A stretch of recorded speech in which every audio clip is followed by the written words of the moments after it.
In this podcast, I'm talking to Joseph Cohen and Ivan Nurse. Ivan Nurse was a UK MP for over 20 years, government minister for 9 years, including being the UK minister for the Middle East, and he's a regular contributor to this channel. Joseph Cohen is the founder of the Israel Advocacy Movement, a movement which supports the state of Israel through the use of social media. And in the past 2 weeks, many of their posts have gone viral and have been seen over tens of millions of times. Joseph and Ivan, thank you for joining. I'll jump straight in. The other night, the Palestinian Authority claimed that Israel shot a rocket at a hospital, murdering hundreds, and many media outlets instantly ran with the story. The next day, Israel came out with proof to show that they didn't actually do it. What's your thoughts on this? Well, I think any media organisation that does that on reflection is entirely irresponsible because it massively influences the narrative. The problem always for Israel is when people see the loss and the death of civilians, it becomes very, very difficult. And we know in these circumstances that there is a fundamental difference between Hamas and Israel. Hamas murdered and burnt babies.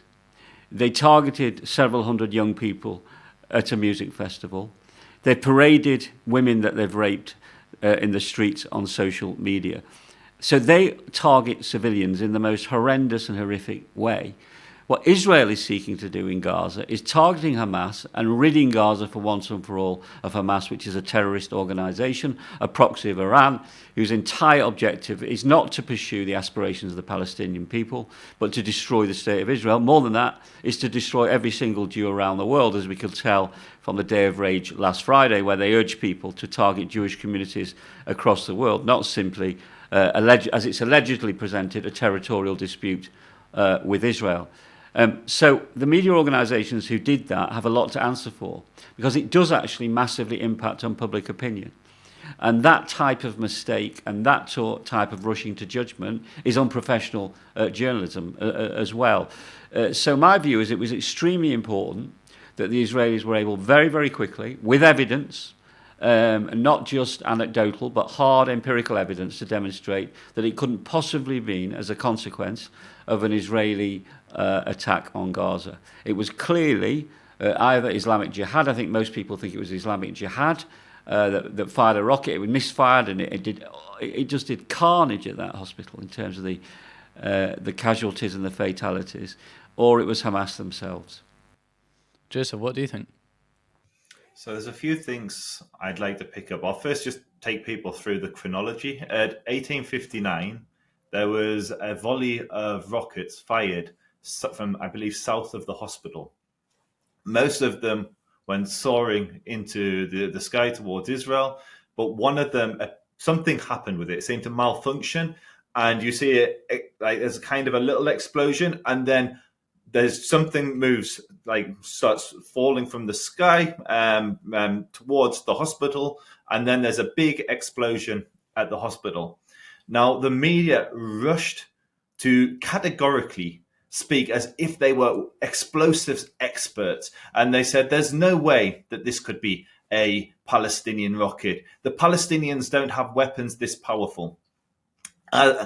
As was rightly pointed out, Israel then rushed to provide all of the evidence that I'm then describing. We saw scenes from the hospital itself, and it seemed like this is still at night. It exploded the explosion happened in the car park. With the light of day, we then saw the damage, and it did not look and resemble anything remotely close to an Israeli airstrike. The explosion, the explosives that we used were just too small. It looked like there'd been a lot of fuel, and the shrapnel looked like it had come from a Palestinian rocket. There was no structural damage to the buildings. Instead, the casualties were all the casualties were all suspected to be from within the car park itself, or there was a lawn just next to the car park where displaced Gazans had been staying. So tragically, there were certainly Gazan casualties in this incident. The numbers we don't know. So the Hamas Ministry of Health is reporting nearly 500 casualties. On the night, they're reporting 1,000 casualties. when you look at the size of the impact, the area it covered, the small crater that was left by the actual rocket itself, and the images that the Palestinians released on the night, for me, it's very hard, and this is just a personal opinion, and I am not an expert, and unlike the BBC reporters, I'm not going to speak definitively as if I am one, but it's hard to believe that there were 1,000 and even 500 is stretched. I've counted when they've released photographs between 20 and 30 casualties, tragic casualties of this conflict. But the media rushed to accept that anything that the activists and the Hamas operatives on the ground stated. Now, what is really, really troubling with all of this is all of those journalists who took on face value what Hamas was saying, that it was an Israeli strike and that Israel didn't have weapons, the Palestinians didn't have weapons this powerful. Many of them were the very same journalists that were debating, did the Israeli victims of the horrific terror attack, did those babies have their heads chopped off, or were they just murdered? Is it racist to say that they had their head chopped off? That's actually what the Guardian correspondent for Jerusalem said. She said it was racist to say that Israeli babies had their heads chopped off, because that's what ISIS do. And as if we're making some kind of equivalency. And so what shocked me the most in the reporting was when there was literal photographic evidence, when there was signed affidavits, when there was first-hand reports, when there was government confirmation, journalists refused and still refuse to accept and state that there were babies that had been beheaded. Whereas when Hamas say that Israel bombed a hospital and killed 1,000 people, it was accepted unquestionably, without question, which is deeply, deeply concerning. And my final thing that I would add is, because of this reckless reporting, those journalists nearly triggered World War III. In a very important mosque in Iran, they raised the black standard, which is a call for violent jihad. You had Lebanon on the north border, and rockets have been firing from Lebanon ever since at this point. The reckless reporting as something as fact, when there's no way they could have verified it. Within 10 minutes, they said 500 people had been killed. I don't know if you can remember what happened when on Simchat Torah, but the next day we were still getting counts revised, and the numbers kept going up and up. Yet within 10 minutes, they said that there were 500 casualties. And so, the most terrifying aspect of this is reckless journalism leads to real life consequences. Synagogues have been burnt down, and World War III could have been triggered. What do you think? Do you agree? Well, I don't know about World War III, but what Joseph's saying is correct, isn't he? That the reaction that one provokes as a result of presenting as fact the horrific deaths of people who allegedly are receiving healthcare provokes outrage around the world. So you, without any regard for your professional accountability and responsibility, report as fact something which clearly isn't fact. That in itself cannot be acceptable. And there are a number of media organisations who were guilty of this. And let's hope they've learned the lessons from this. Since Hamas's surprise attack, Israel has blocked food, water and medicine from entering Gaza.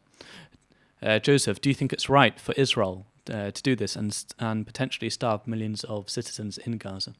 So I don't agree with the question. I don't believe Israel is starving millions of civilians in Gaza. Hamas are the elected government and the representative government of Gaza. They launched an invasion and brutally massacred innocent Israelis, launching a war between the two nations. In World War II, nobody would have expected the Allies to have open supply lines to the Nazis. It's not what you do in times of war. Gaza shares a border with Egypt, and Egypt is more than capable of supplying the people of Gaza with supplies, as we've seen they're about to do. A humanitarian corridor is being opened up from Egypt and not from Israel. On top of that, there are many misconceptions about Israel's responsibility. Since 2007, Israel has effectively been at war, even when it's not stated that way, with the government of that territory, who've fired tens of thousands of rockets on Israelis. And despite this, Israel provides 10% of Gaza's water, only 10%. So Israel is not that no one would die of thirst from Israel cutting off 10%. It does supply 50% of their energy, and that's incredibly generous considering the situation, the relationship between Hamas and Israel. But Israel does value civilian lives, which is why it does this. But in a time of war, Israel cannot be expected and should not be expected to supply its enemy that launched a brutally violent attack on its territory. Thankfully, a corridor has been opened up between Egypt and Gaza, and any supplies should come from Egypt and not from Gaza. It's unreasonable to expect anything else. I think this is a symptom of the normalization, as Joseph said, of the situation since 2005 when Israel left Gaza. That is rockets being bombarded on Israel on a repeated basis from a group of terrorists who want its destruction. The world has suggested that Israel should normalize that by simply not taking it very seriously because they have Iron Dome. And I think many of us have colluded with this, by the way. Because we got Iron Dome, it's not such a big problem. It won't do very much damage. We just have to accept the way it is. No one else, no other democracy in the world would accept their citizens living in those kind of conditions, where every single day there is the possibility of a rocket attack. It is a complete farce that this has been allowed to prevail as a norm. And of course, what shocked everybody was the fact that nobody expected that there could be an insurgency that would actually lead to people from Hamas on the ground inside Israel committing terrible atrocities, which we saw last weekend.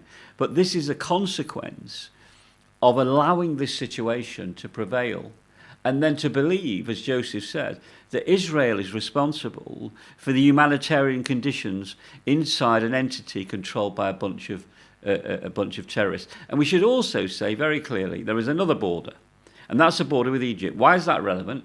Because as far as I know, Hamas are not at war with Egypt, right? They're not bombarding Egypt with rockets on an ongoing basis. They're not wanting to wipe Egypt off the face of the map. They're not calling for a day of rage against Egyptians in every part of the world. So it is a state of war, and it's been a state of war for a very long time. And despite that, Israel has sought to, whilst having to contain and prevent Hamas access to the state of Israel, because we know what their ambitions and their aspirations are. Despite all of that, they've tried to ensure that they provided some humanitarian help and humanitarian support. But after what happened last weekend, What are they trying to do? well, you heard Joseph describe the percentage of electricity, etc., water. I mean, the point is that any country in the world that had experienced the atrocity of last weekend, are you seriously saying with a straight face that country would have sought to supply humanitarian aid to the country that had raped its women, burnt its babies and murdered its young people? Are we seriously saying, this is where we've got into a perverse view of this conflict, and it's gone on for many years, Ellie. Are we seriously saying that is a realistic and reasonable expectation? No, it isn't. Humanitarian aid is very important that the innocent people of Gaza, who are not Hamas terrorists, are helped and supported through this incredibly difficult war. I agree with that. Okay, but that should be done through the Egyptian access to the Egyptian border. It should be policed, by the way, two ways, because it can be misused and abused by Hamas very, very easily. But of course we believe in humanitarian support for innocent civilians. But it needs to be done via Egypt, not done via Israel. It is not realistic. It's a state of war, and these are people who want to destroy the state of Israel and murder every single Jew. The same people are supposed to supply them with humanitarian support. Has the world gone mad? Joseph, do you agree? What do you think? I completely agree. There's nothing I would argue with in what was just said. It's an expectation that is only placed on the Jews, the Jewish state in this instance, that we are held to a different standard to the rest of the world. I'm not aware of any conflict in the history of conflicts where a government launches a violent attack with the explicit ambition of the destruction of the state. And we've now seen what that destruction looks like. I'm not aware of anywhere in history where the invaded, the attacked, would be expected to have open supply lines to the actual enemy that's trying to genocide them. It's just bizarre that this is an expectation that is placed on Israel. I mean, I would go further. Look, to be clear, right, I am extremely worried about civilians on the Palestinian side. This is a war against Hamas. It's not a war against the Palestinian people. We need to be very, very clear about it. And I said at the beginning, Eli, the attacks that took place last weekend were against civilians. They were targeted on innocent civilians very deliberately. What Israel is doing is waging a war on Hamas. Now, in war, there are things that happen sometimes which are unfortunate. Okay? That is totally different. And by the way, that's very painful. Okay? Any civilian who dies unnecessarily is painful.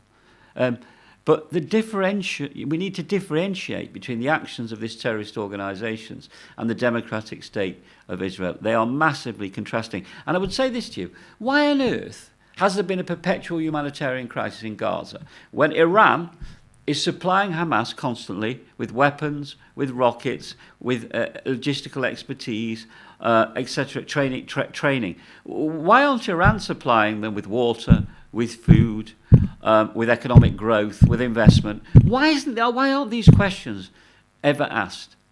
Why aren't they asked? Okay, brilliant. Moving on to the next question. Has made quite big news recently. As Joseph, you've tweeted about quite a bit. The BBC refused to call Hamas terrorists. Joseph, what do you think? The most disgraceful aspect of this is a few days after the largest massacre of Jews in a single day since the Holocaust, in an act of terror, the BBC ran headlines that there'd been a terror attack in Brussels. So the message is loud and clear. The BBC does not seek to take a side when one of those sides is Jewish or Israeli and the other is Palestinian, but when it's Europeans that are killed, they are very, very happy to call them terrorists, or there's no issue with them calling a terrorist a terrorist. Now, a terrorist, by definition, there will always be two sides because they seek to use unlawful violence to achieve a political aim. And for the BBC to say we can't be seen to take a side means they can never use the definition of the word terrorist by definition. But that's not the case. They use it all the time. Anyone can go on their website and search for the term terrorist, and you'll find article after article. The only time they consistently refuse to use it is in reference to Israeli Jewish victims of terror. And this was terror. This was terrorism. This was it was terrorism on a scale we have not seen before. And proportionate to the size of the population, it was much bigger than the Twin Towers. And even in proportion to the population, it was the second largest terror attack since the Twin Towers. Yet they refuse to call it what it is. And that is deeply, deeply disturbing because it's not about remaining neutral. In not calling it terrorism, they are taking a side and they are giving cover and legitimacy to some of the most brutal terrorists that the world has witnessed. I also think if they're trying to say, those at the BBC who claim to be professionally neutral but they're not, that this is a terrible dispute, that there's some kind of occupation taking place here. Let's be clear. Israel was asked by the world to vacate Gaza in 2005. It's It's precisely what they did. They left Gaza. They were asked to do so. And leave the Palestinians to govern themselves. So they did that. Within hours of them doing that, they were faced with violent attacks. Hamas took over Gaza, and they were faced with a terrorist organisation on their border. That's what happened. That's a historical fact. It's not an opinion. It's an absolute fact. Okay? So even if the BBC want to claim, well, it's a complex situation because the Palestinians, have a claim to some of this land and all the rest of it, Israel left Gaza. They did what the world asked of them. And all they had in return since 2005 is constant violence, attacks, and terrorism. So for me, this is the most disgraceful failure of an organisation that usually I'm quite proud of, the BBC. The quality of the BBC's journalists on the whole around the world is quite good. It has one blind spot, and then that's when it covers anything to do with Israel, where it seems absolutely incapable of being professionally neutral and objective. I'll give you the main example I would give you, Ellie, is there was a report commissioned a number of years ago, and the report was specifically commissioned into whether the BBC's coverage of the Israeli-Palestinian conflict was independent, objective and fair. Nobody yet has seen this report. It has never been published.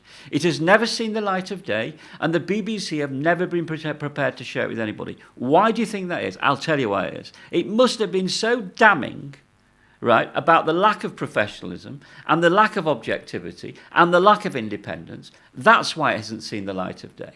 So there's a long history of, within the BBC, an institutional approach to Israel that can only be described as anti-Semitism because it differentiates one minority, one set of victims, singles them out and treats them differently than any other minority and any other set of victims. So that has to be called out as anti-Semitism.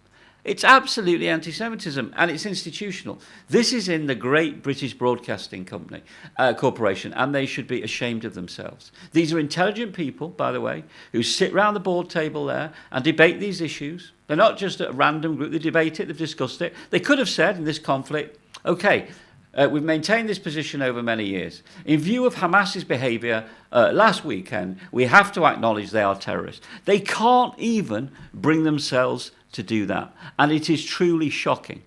This is in a country where the Prime Minister, in my view, when he got him in the House of Commons, he described the barbarism of last weekend as a pogrom. The Leader of the Opposition has spoken in similar terms. So the political class, on this occasion, so far in the concepts of this war, has said all the right things. If this is a battle between good and evil, and I believe it is, I believe that this war symbolises the ultimate battle, is a symbol of the ultimate battle between good and evil in the world. And there is no room for equivocation, no room for timidity, okay? In that battle, the BBC are refusing to demonstrate moral clarity. And I say, shame on them. Now, have I witnessed in the last week myself positive and balanced and reasonable reporting from BBC journalists? Yes, I have. I was on a BBC programme this week, Manchester. I felt the journalist was certainly professional and certainly balanced. Until I asked the question about justifying why they don't use the term terrorism. Then he simply read out the BBC management script. And what I'm interested to know is this. Let's issue a challenge on this podcast tonight. When Gary Lineker was denied the right to freedom of speech, allegedly, okay, wherever you stood, that's what happened, all his colleagues and his peers went on strike. They said, we're not having Gary Lineker treated like this. We're going to rally behind Gary because he's being treated unfairly. All he has done is express a legitimate opinion. Let's not get into a debate about that opinion and whether he was right or wrong. Where are the journalists, the editors, the producers in the BBC? Where are they? Why haven't they got a voice? Why aren't they saying publicly and loudly that their management has got it wrong and is letting their organisation down by adopting this stance? So I issue a challenge on your podcast tonight to any BBC journalist or any BBC reporter, any BBC editor, or any BBC producer has got the guts. And why don't they organise, by the way, a petition or a group action, okay, and stand up to their bosses on this issue? Because it is absolutely shocking. Joseph, do you want to join in Ivan with that? I think it's a fantastic challenge. Unfortunately, I'm not sure that we're going to like the result of that challenge. But please, if there are any of you that want to stand in solidarity with us and call a terrorist when they murder Jews as well as Europeans, then Joseph, let's challenge BBC journalists and producers and editors have got Twitter accounts, right, to post on their site hashtag Hamas are terrorists. Let's challenge them to do that, Ellie. Right? They don't have to say anything in detail. They don't have to go into a long diatribe about their views about the history of the conflict or the current war. Put on their respective Twitter sites or their Facebook sites hashtag Hamas are terrorists. And they will see the welcome they will get for that integrity and that decency and doing the right thing. Let's see if they've got the courage to do it. And not just from the Jewish community, from Britain in general, because I've encountered so many outraged British people from all. And the decent majority in this country, the decent majority. We have no issue calling ISIS terrorists in Syria because we can differentiate ISIS from Syrians. We can differentiate ISIS from Iraqis. But somehow our media seems unable to separate Hamas terrorists from ordinary Palestinians. And it's not just an insult to the victims of terror. It's not just an insult to Israelis and Jews. It's an insult to Palestinians to make this equivalency. If there was a Jewish terrorist operating from Israel, I would expect the BBC to call them terrorists and not to conflate them with me or not to conflate them with my family there, because there is a terrorist is a terrorist and a citizen is a citizen. They are not the same thing. I mean, I want to say that last weekend, I think it was last Sunday, in Stamford Hill, there was a significant group of young Muslim males who went onto the streets of Stamford Hill entirely spontaneously with all sorts of banners saying Hamas not in our name. And I want to celebrate those young Muslim men on your programme here tonight. It demonstrates that they do not speak for the decent, ordinary majority of Muslims in this country or anywhere else, and that those young men had the courage, by the way, when maybe others didn't share that view, to come out and do that. So let's see some courage from these BBC journalists, producers and editors.